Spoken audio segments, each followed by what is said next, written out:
Another race, another milestone for Lando Norris and McLaren as they edge closer to securing both championships.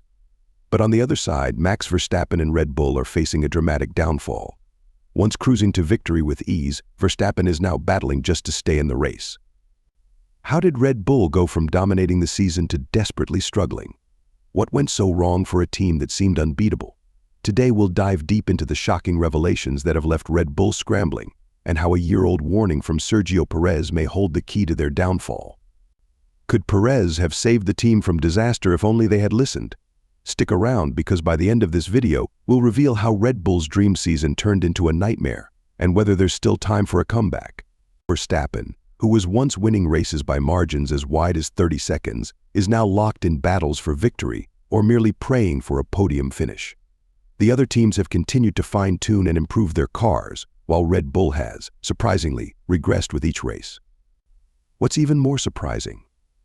The problem was first flagged by Sergio Perez over a year ago, yet the team chose to dismiss his concerns, brushing him off and treating him as if he was overreacting. Now, Red Bull is facing the consequences of ignoring those early warnings. Though the Aben Grand Prix wasn't a total catastrophe for Red Bull, it came dangerously close. With Lando Norris qualifying in a distant 16th position and Red Bull's cars lining up in 4th and 6th, the team likely felt confident going into the race, believing they could capitalize on Norris' poor qualifying and further extend their lead in the Drivers' Championship. They even hoped to solidify their standing at the top of the Constructors' leaderboard. On paper, it seemed like a favorable situation. What unfolded on Sunday, however, was closer to a nightmare for Red Bull. It wasn't as disastrous as the infamous Ricciardo-Verstappen collision back in 2018, but it was still a day they'll want to forget. Instead of pulling ahead in the championship, they found themselves losing ground. Lando Norris, starting far back in the field, managed to claw his way through and gain on Verstappen late in the race, which means he closed the gap on the championship leader rather than falling further behind. For Red Bull, their lead in the Constructors' Championship evaporated almost entirely, and perhaps for good. Even if Perez had managed to hold on for a podium finish, Red Bull would have still lost their lead, but the gap would have been a point or two, not a yawning 20-point deficit.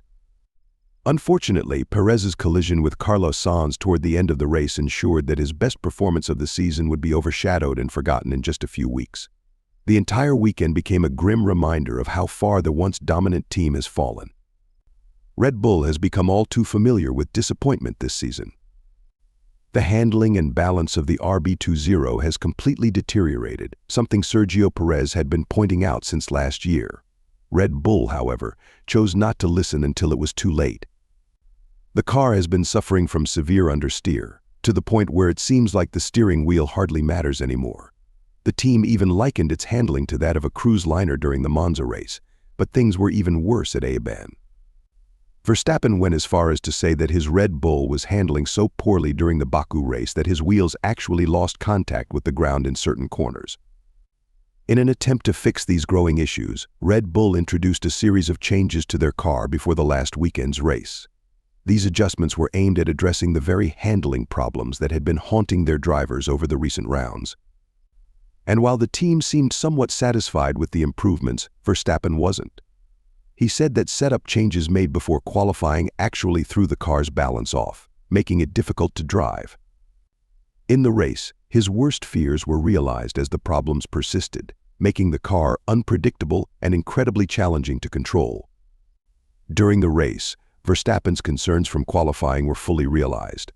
He struggled with the car's handling as it bounced around unpredictably. His Red Bull was so unstable that in the low-speed corners, one of the wheels on each axle would often lose contact with the tarmac. This constant loss of grip meant that Verstappen was losing valuable time, especially during braking. The car's erratic behavior led to a lot of sliding, making it almost impossible to find a rhythm. This kind of instability is not new for Red Bull on street circuits, especially in the ground effect era of Formula One. Last season, the only race they didn't win was in Singapore, one of the most challenging street circuits.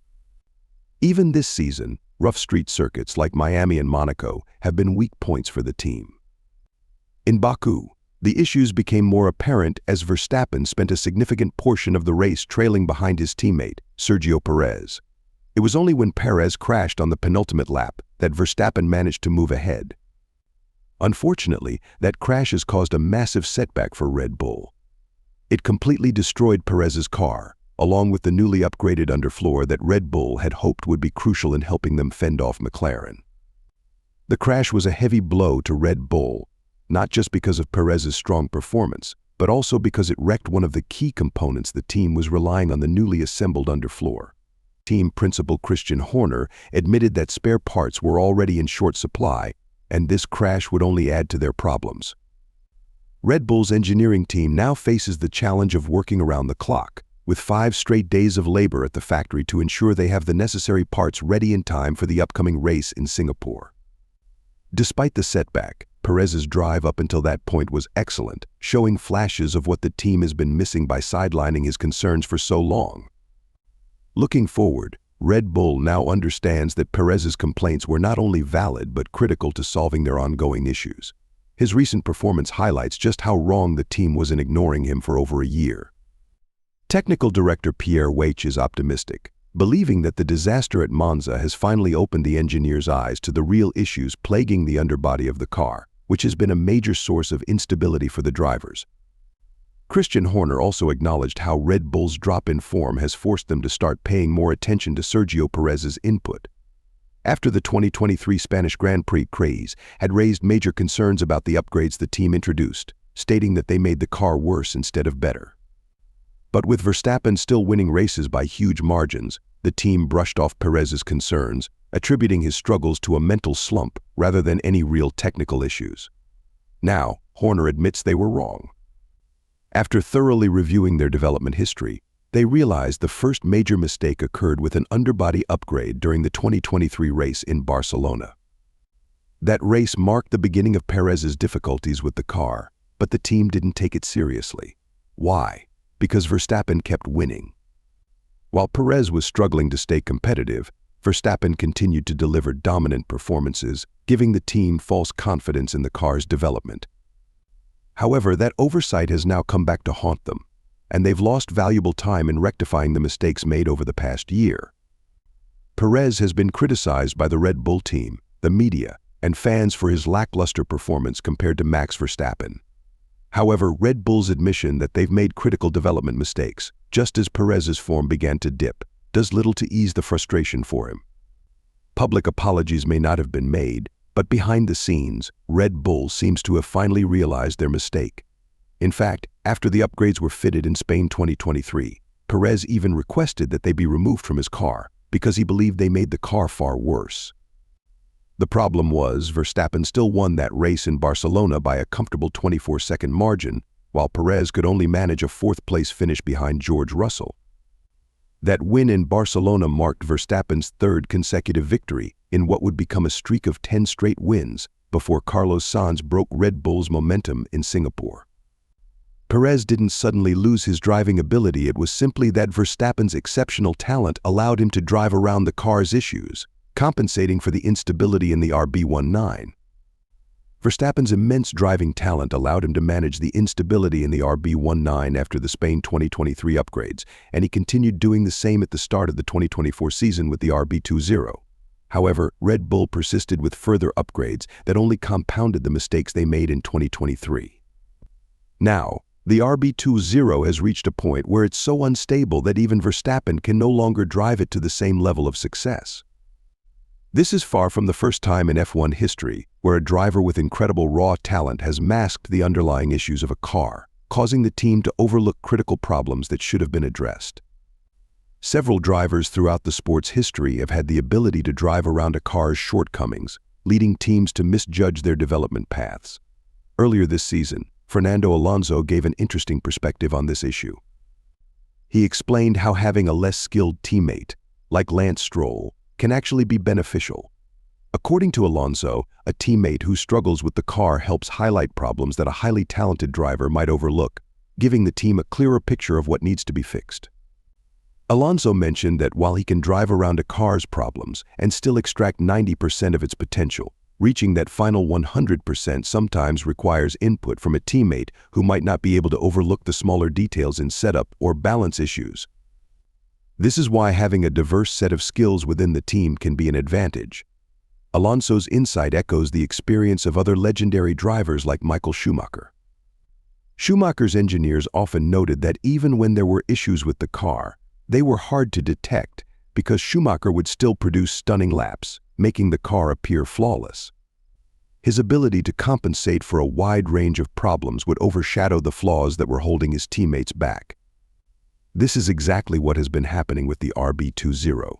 The car has become so difficult to set up correctly, with issues in balance and tire optimization, that even Verstappen's extraordinary talent can no longer mask its shortcomings.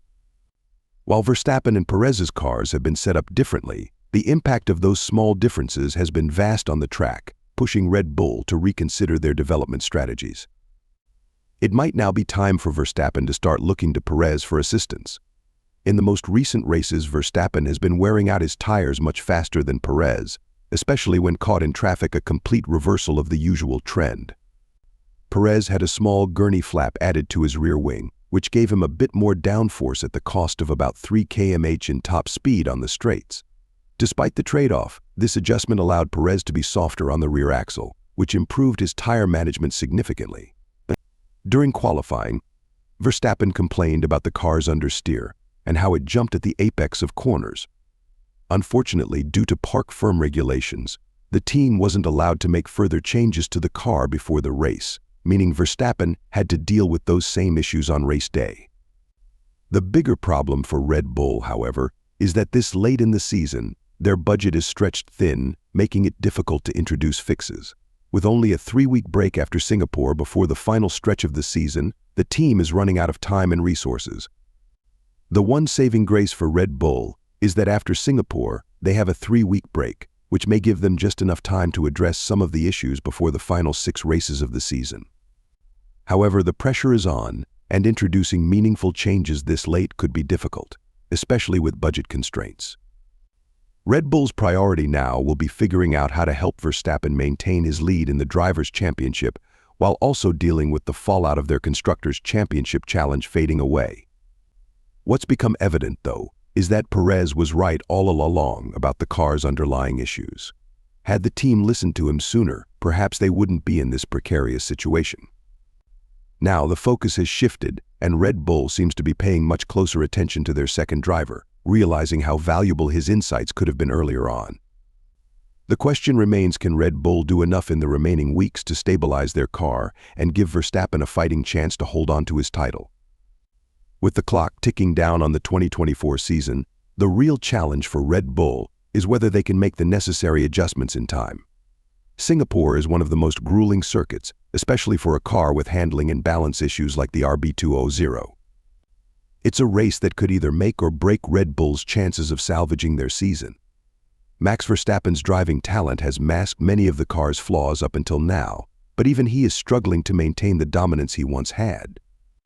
Meanwhile, Sergio Perez's recent performances have shown that his feedback was not only valuable but could have been crucial if taken seriously much earlier. The underbody issues, unstable balance, and tire management problems that Perez raised have now become the focal points for Red Bull's engineers. They've realized that they can no longer afford to ignore any driver's concerns, no matter how talented their leading driver is. Verstappen's ability to adapt and drive through the car's issues may have led to short-term success, but it has now resulted in long-term complications. So the big question remains, can Red Bull overcome these obstacles and give Verstappen a fighting chance to retain the Drivers' Championship? And will Sergio Perez finally get the recognition he deserves for identifying the problems early on? Let me know your thoughts in the comments below. Until next time, drive safe and take care.